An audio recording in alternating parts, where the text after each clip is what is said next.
আসসালামু আলাইকুম। প্রিয় দর্শক, এই মাসের 12 তারিখে মানে আর এক সপ্তাহের একটু বেশি 12 তারিখে আমাদের জাতীয় সংসদের অধিবেশন বসছে। মানে নির্বাচনের পর বিএনপি যে নির্বাচনে নিরঙ্কুশ সংখ্যাগরিষ্ঠতা লাভ করেছে, সেই নির্বাচনের পর জাতীয় সংসদের প্রথম অধিবেশন বসবে 12 তারিখে এবং সেদিনই অনেক কিছু হবে। সেদিন স্পিকার নির্বাচিত হবেন, ডেপুটি স্পিকার নির্বাচিত হবেন এবং সেদিন প্রেসিডেন্ট প্রথমে একটা ভাষণ দিবেন এবং এই প্রেসিডেন্টের এই ভাষণ দেওয়াটা কিন্তু একটা ওনার সাংবিধানিক দায়িত্ব। আপনি যদি আমাদের যে সংবিধান এখনও আছে এবং সেই সংবিধানের আলোকেই কিন্তু সব কিছু হচ্ছে এবং সেই সংবিধানের 73-এর 2 যে অনুচ্ছেদ আছে সেখানে বলা হয়েছে সংসদ সদস্যদের প্রত্যেক সাধারণ নির্বাচনের পর প্রথম অধিবেশনের সূচনায় এবং প্রত্যেক বৎসর প্রথম অধিবেশনের সূচনায় রাষ্ট্রপতি সংসদে ভাষণ দান করিবেন। এটা হলো নিয়ম, একদম সংবিধানে বলা হয়েছে, এর বাইরে আপনি যেতে পারবেন না। তো 12 তারিখে যে অধিবেশনটা বসবে সেই অধিবেশনের শুরুতে প্রেসিডেন্ট একটা ভাষণ দেবেন। এই প্রেসিডেন্টের ভাষণ নিয়ে নানা ধরনের আপত্তি উঠছে। এরই মধ্যে এনসিপির পক্ষ থেকে আনুষ্ঠানিকভাবে বলা হয়েছে যে এই প্রেসিডেন্টের ভাষণ তারা চায় না। তারা বলেছে প্রেসিডেন্ট ভাষণ দিতে পারবে না, কারণ এই প্রেসিডেন্ট শেখ হাসিনার উচ্ছিষ্টভোগী অমুক তমুক অনেক কিছু এবং তার কোনো ব্যক্তিত্ব নাই, সেই স্বৈরাচারের দোসর ছিল, এগুলো অনেক কথা বলা হচ্ছে। আবার পাশাপাশি একজন আইনজীবী, যদিও উনি আইনজীবী বাট উনি জামাতের লোক আর কি, জামাতের আইনজীবী বলতে পারেন আপনি, কারণ উনি জামাত করেন, জামাতের পক্ষে ভোট চান, নানা রকম ঘটনা ওনার আছে। মিস্টার শাহরিয়ার কবির তিনি প্রধানমন্ত্রীর কাছে একটা চিঠি লিখেছেন যে যেন প্রেসিডেন্টকে দিয়ে ভাষণটা দেওয়ানো না হয়। কিন্তু কোশ্চেনটা হলো, প্রেসিডেন্ট ভাষণ যদি না দেন তাহলে সেটা ঠিক হবে কিনা, অথবা প্রেসিডেন্ট ভাষণ দিতে পারবেন না একথা প্রেসিডেন্টকে কে বলতে পারবে, কেন বলবে, বলাটা সংবিধান সম্মত হবে কিনা, এই প্রশ্নগুলো কিন্তু আছে। আমি এটা নিয়ে একটু আলাপ করব আজকে। আমি আপনাদেরকে আগেই বলেছি যে প্রেসিডেন্টের যে দায়িত্বের কথা আমি বললাম, প্রেসিডেন্ট সংবিধান বলেছে যে প্রেসিডেন্ট নতুন সংসদ নির্বাচনের পর প্রথম যে অধিবেশন হবে এবং এছাড়া প্রতি বছর প্রথম যে অধিবেশনটা হবে সেই অধিবেশনে প্রেসিডেন্ট ভাষণ দেবেন। এখন শাহাবুদ্দিন আহমেদকে আপনি পছন্দ করেন না, নাও করতে পারেন, আপনাকে সবাইকে পছন্দ করতে হবে এমন তো কোনো প্রতিজ্ঞা নেই, তাই না? কিন্তু পছন্দ না করলেও আপনি তো অন্য কাউকে প্রেসিডেন্ট বলতে পারবেন না। প্রেসিডেন্ট তো উনি, শাহাবুদ্দিন আহমেদই প্রেসিডেন্ট, এটা আপনাকে মানতে হবে ভাই। প্রেসিডেন্ট কিন্তু ব্যক্তি না, প্রেসিডেন্ট একটা প্রতিষ্ঠান, প্রেসিডেন্ট একটা পদ, সেই পদের লোকটা ওখানে বসে আছেন এবং ওই পদটাকে আপনি অসম্মান করতে পারবেন না। এই দেশের নিয়ম কানুন আইন সংবিধান সব কিছু মিলিয়ে প্রেসিডেন্টকে দেশের সবচেয়ে সম্মানিত ব্যক্তি হিসাবে অধিষ্ঠিত করেছে, স্বীকৃতি দিয়েছে। তো তাকে আপনি অপছন্দ করতে পারেন, কোনো সমস্যা, এটা আপনার পার্সোনাল ব্যাপার, কিন্তু সেটাকে কি আপনি প্রাতিষ্ঠানিক পর্যায়ে নিয়ে আসতে পারবেন? পারবেন না। আরেকটা কথা, নাহিদ ইসলাম সাহেব মাঝখানে একবার বলেছিলেন যে প্রেসিডেন্টকে অভিশংসন করা হোক, মানে ইমপিচমেন্ট করা হোক। দেখেন প্রেসিডেন্টকে কিভাবে ইমপিচমেন্ট করা যায় তারও কিছু নিয়মকানুন আছে। সেই নিয়মকানুনগুলো কি সেটা একটু জানা দরকার। সেই নিয়মকানুনটা হলো গিয়ে, প্রথমে প্রেসিডেন্টের বিরুদ্ধে একটা অভিযোগ তুলতে হবে এবং সেই অভিযোগগুলো সুনির্দিষ্ট হতে হবে। ওনার যদি কোনো নৈতিকতা স্খলন ঘটে, ওনার যদি মস্তিষ্ক বিকৃত হয়, এ ধরনের কিছু ঘটনা আছে যেগুলোর মাধ্যমে উনি আর প্রেসিডেন্ট থাকার যোগ্য নয় বলে যদি সংসদ মনে করে, তাহলে সেই সংসদে ওনাকে অপসারণের জন্য একটা বিল উঠবে এবং সেই বিলে 2/3 সংসদ সদস্য যদি ভোট দেন যে উনি প্রেসিডেন্ট থাকতে পারবেন না, তাহলে উনি প্রেসিডেন্ট পদ থেকে অপসারিত হবেন। এই হলো প্রেসিডেন্টকে ইমপিচ করার নিয়ম। নাহিদ ইসলাম আবদার করেছেন যে প্রেসিডেন্টকে ইমপিচ করতে হবে। তো নাহিদ ইসলাম যে দলের নেতা, সেই দলের মোট সদস্য হলো 6 জন। এবং উনি যে জোটের নেতা, সেই জোটের সঙ্গে তাদের সবগুলো মিলিয়ে সংসদ সদস্য হলো ৭৭ জন।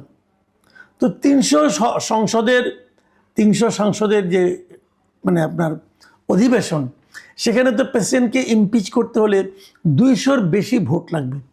তা আপনারা তো ৭৭ ভোটের মালিক, অথবা আপনি ৬ ভোটের মালিক, তা আপনি ইমপিচ কীভাবে করবেন? করেন না, আপত্তি তো নাই, পারলে করেন, কিন্তু তার আগে আপনাকে তো ওনার নৈতিক স্খলনজনিত একটা অভিযোগ তুলতে হবে। সেটা কি? বিষয়টা হলো যে গত ২০২৪-এর ৫ই আগস্টে যখন হাসিনা সরকারের পতন হলো, পতন হওয়ার পর থেকে দেশ চলেছে ইচ্ছা স্বাধীন মতো।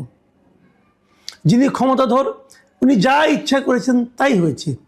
সেটা সংবিধানে আছে কি নাই সেটার কোনো তোয়াক্কা হয় নাই। কেউ বলতে পারবে না এটা সংবিধান আছে কি না, এই প্রশ্ন কেউ করছে। এই প্রশ্নগুলো কেউ উচ্চারণ করলেও সেগুলো কোনো গুরুত্ব পেত না। ইউনূস সাহেব যা মনে করতেন তাই হতো। ইউনূস সাহেবের সঙ্গে যারা ক্যাবিনেটে ছিলেন তারা যা মনে করতেন তাই হতো। সংবিধান মানলেন না, মানলাম না, কোনো সমস্যা নাই। এই নাহিদ ইসলামকে বলতে শুনেছি আমি, সংসদ, উনি একসময় উপদেষ্টা ছিলেন, উনি বলেছেন যে উনি বঙ্গবন্ধুকে জাতির পিতা মানেন না। যখন উনি কথাটা বলছেন তখনও পর্যন্ত কিন্তু সংবিধানে লেখা ছিল যে বঙ্গবন্ধু জাতির পিতা। যে সংবিধানকে মেনে আপনি শপথ নিয়েছেন, যে সংবিধানকে সমুন্নত রাখার প্রতিজ্ঞা করে আপনি শপথ নিয়েছেন, সেই সংবিধানে বলা হয়েছে যে বঙ্গবন্ধু শেখ মুজিবুর রহমান হলো আমাদের জাতির পিতা। আর উনি সেই ক্যাবিনেটের উপদেষ্টা বলেন উনি সংবিধান জাতির পিতা মানেন না বলেছেন। তার মানে ওনাদের কাছে সংবিধানের কোনো মূল্য ছিল না। সেই সরকার চলে গেছে, ওনাদের সরকার প্রধান ছিল, কে আটকাবে, কে বলবে, কে প্রতিবাদ করবে, কোনো কিছু তো ছিল না। কিন্তু ওনারা ভুলে গেছেন ডক্টর ইউনূস সাহেব এখন আর ক্ষমতায় নাই। এখন যারা ক্ষমতায় আছেন মানে বিএনপি সরকার যা কিছু করছেন সংবিধান মেনেই করছেন। এবং এই সংবিধানে যে যে বিষয়গুলো ওনাদের ভালো লাগে না অথবা নাও লাগতে পারে সেগুলি ওনারা মানছেন, এবং হয়তো সংসদ শুরু হওয়ার পর তাদের অপছন্দের বিষয়গুলো তারা হয়তো সংবিধান থেকে সরিয়ে দেবেন। আপনারাও দেন সেই মানে উদ্যোগে আপনারাও সামিল হন, কোনো আপত্তি তো নাই। কিন্তু যতক্ষণ পর্যন্ত আপনি সরিয়ে দিতে না পারবেন ততক্ষণ পর্যন্ত আপনাকে সংবিধান মানতে হবে। কারণ যদি আপনি আজকে সংবিধান না মানেন, এই না মানার অভিযোগটা কিন্তু আপনার বিরুদ্ধে রয়ে যাবে।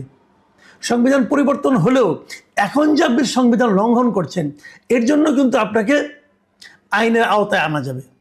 সংবিধান লঙ্ঘনের সাজা আপনাকে পেতে হতে পারে যদি কেউ চ্যালেঞ্জ করে আপনাকে। কাজে এই বিষয়গুলো মাথায় রেখে কাজ করতে হবে। আপনারা এখন একটা দল করেছেন, ওই দলের 6 জন এমপি আছে, কাজে আপনাদের কথা বলতে হবে খুব ঠান্ডা মাথায়, চিন্তা ভাবনা করি। আপনি সংসদ সদস্য হয়েছেন, কাজে ধরাকে সরাজ্ঞান করার কোনো সুযোগ তো আপনার নাই। আপনি যেগুলো অপছন্দ করেন সংসদে যে সেই অপছন্দের বিষয়গুলো সংবিধান থেকে সরিয়ে দেন, কোনো প্রবলেম তো নাই। কিন্তু সরানোর আগ পর্যন্ত আপনাকে মানতে হবে। এটাই সারা দুনিয়ার নিয়ম। নতুন করে আপনারা 18 মাস নতুন করে তৈরি করেছিলেন, নতুন করে গাইড যেটা পালন করেছিলেন। আপনাদের মনে রাখতে হবে যে 18 মাসের পরে আরও একটা মাস পার হয়ে গেছে। ডক্টর ইউনূসের ক্ষমতাচ্যুতির পরে প্রায় 1 মাস হয়ে যাচ্ছে। এখন আর ওই আগের মতো করে ভাব নিলে চলবে না রে ভাই, এই নিয়ম মানতে হবে। এখন এই যে বিষয়গুলো এগুলি কিভাবে সমাধান হবে দাবি করা হচ্ছে জামাতের পক্ষ থেকে এবং এনসিপির পক্ষ থেকে, যে তাদেরকে ওই সংবিধান সংস্কার পরিষদ যেটা করা হয়েছিল সেই সংবিধান সংস্কার পরিষদে আগে সংবিধান সংস্কার করবে, জুলাই সনদ পাশ করবে, তারপরে তারা সংসদে বসবে। এই যে আবদারটা, এটা বাস্তবে কোনো কোনো পাবে না, গুরুত্ব পাবে না। আপনাদের মনে রাখতে হবে বিএনপি কিন্তু তার 212 জন সংসদ সদস্য নিয়ে এবং একজন সংসদ সদস্য স্বতন্ত্র রুমিন ফারহানা, এরা কেউ কিন্তু সংবিধান সংস্কার পরিষদের সদস্য হিসেবে শপথ নেন নাই। কাজেই সংসদ শুরু হওয়ার আগেই সংবিধান সংশোধনের কোনো সুযোগ আর নাই। আপনাকে সংসদে যে তারপর আপনাকে সংবিধান সংশোধনের কথা ভাবতে হবে। এবং এটাই স্বাভাবিক। আপনারা যেটা গায়ের জোর করছেন, এবং এরই মধ্যে আমরা দেখেছি যে বিএনপির পক্ষ থেকে জামাত ইসলামকে বলা হয়েছে যে আপনাদের এখান থেকে একজন এমপির নাম দেন যাকে আমরা ডেপুটি স্পিকার বানাতে পারি। জামাত এখানে শর্ত দিয়েছে, আগে জুলাই সনদ পুরোটা মানতে হবে, এই পুরোটা একটা প্যাকেজ, ওই প্যাকেজ না মানলে আমরা ডেপুটি স্পিকার নাম দিব না। তো এই আবদার তো হবে না, প্যাকেজ আগে কীভাবে মানবে? তারা তো সংবিধান সংস্কার পরিষদের সদস্য হিসেবে শপথ নেই নাই, তাহলে আগে আপনি কীভাবে প্যাকেজ বাস্তবায়ন করবেন? এই প্যাকেজ বাস্তবায়নের এখন একমাত্র পদ্ধতি হলো সংবিধান জাতীয় সংসদের যাত্রা শুরু হওয়ার পর সেই সংসদে এই জুলাই সনদকে উত্থাপন করা হবে একটা একটা করে, এবং ওই একটা একটা করে উত্থাপন করলে পরে একটা একটা করে ধারা, একটা একটা করে প্রস্তাব, তারপরে সংবিধানের ওই সংস্কারটা করা হবে কি হবে না তা নিয়ে সংসদ সদস্যরা আলাপ আলোচনা করবেন, এবং সেই আলাপ আলোচনার পর যদি তারা মনে করে এটা করা উচিত তখন তারা সংবিধান সংশোধন করবেন। এটাই হতে হবে পদ্ধতি, এর বাইরে আর কোনো পদ্ধতি নেই। যদিও আমি নিজে মনে করি যদি জামাত বলেছে যে তারা ওই প্যাকেজটা পাস না হলে পরে তারা ডেপুটি স্পিকার হিসেবে কাউকে নাম দেবে না, আমার মনে হয় এটাও তারা শেষ পর্যন্ত এই দাবিতে অটল থাকবে না, অবিচল থাকবে না, তারা নিশ্চয়ই নাম দিবে। কারণ নাম না দিলে পরে তবে ডেপুটি স্পিকারটা হারাবে। এমনিতে জামাতের একজন জামাত তৈরির মধ্যে বিরোধী দল হিসেবে আছে, কাজে জামাতের যিনি দলনেতা ডক্টর শফিকুর রহমান, উনি তো মন্ত্রীর মর্যাদা পাবেন। আবার যদি তারা একটা ডেপুটি স্পিকার পায়, ডেপুটি স্পিকারও কিন্তু ইকুইভ্যালেন্ট টু মিনিস্টার, উনিও মন্ত্রীর মর্যাদা পাবেন। কাজে জামাত দুটো মন্ত্রীর মর্যাদা পদ তারা হারাতে চাইবে, এটা আমার কাছে মনে হয় না। জামাত অত বড় আন্দোলনকারী দল না, জামাত বরং সংসদীয় দল হিসেবে বেশ ভালো করবে বলে আমার ধারণা, এবং যে কারণে তারা এটা মেনে নেবে। তারপরে এখন বার্গেনিং চলবে আগামী কয়েকদিন, কিন্তু সেই বার্গেনিং হয়তো সমাধান হবে। কাজে আমার মনে হয় ডেপুটি স্পিকারের ব্যাপারটা সমাধান হবে, কিন্তু প্রেসিডেন্টের যে দাবিটা, প্রেসিডেন্টকে বক্তৃতা দিতে দিবে না, অথবা তারা ওয়াকআউট হয়তো করতে পারে, আমার জানি না, কিন্তু সেটাও আমি মনে করি প্রেসিডেন্টকে বক্তৃতা দিতে দেওয়া উচিত, খুবই উচিত। কারণ তা না হলে ওই সংসদের যে সৌন্দর্যটা, সংবিধানের যে সৌন্দর্যটা, এই দুটোই কিন্তু ভুলণ্ঠিত হয়। আমি জানি না এই সমস্যার সমাধান অথবা এই বিরোধের সমাধান কি রাজনৈতিকভাবে হবে নাকি আলোচনার টেবিল হবে, তবে সমাধান হয়ে যাবে বলে আমি আশাবাদী। প্রিয় দর্শক, এই 12 তারিখে সংসদ নিয়ে আরও কিছু কথা আছে, এগুলো আমরা যে জটিলতাগুলো আছে সেগুলো নিয়ে আমরা আলোকপাত করব।